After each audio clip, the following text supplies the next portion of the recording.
కేవలం ఓటు బ్యాంకుగా మాత్రమే చూస్తారు.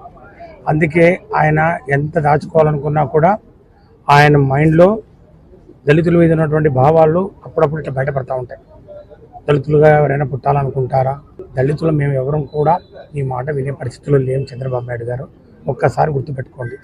మేమందరం కూడా ఈరోజు జగనన్న ప్రేమకు, జగనన్న ఆప్యాయతకు మేము లొంగిపోయాం.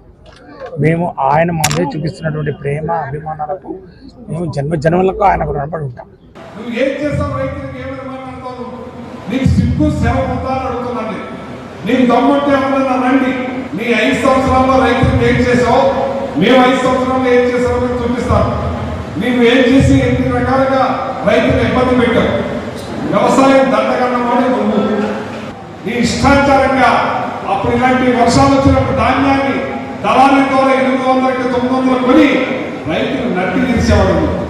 జగన్మోహన్ రెడ్డి గారి ప్రభుత్వం పేద ప్రజలకు మేలు చేయాలనుకునేటువంటి ప్రభుత్వం. గుండె మీద చేయి వేసుకొని చెబుతున్నా. పూర్వం ఉన్న ప్రభుత్వాలు పెత్తందారీ ప్రభుత్వాలు. ఇందాక జేసీ గారు మాట చెప్పారు.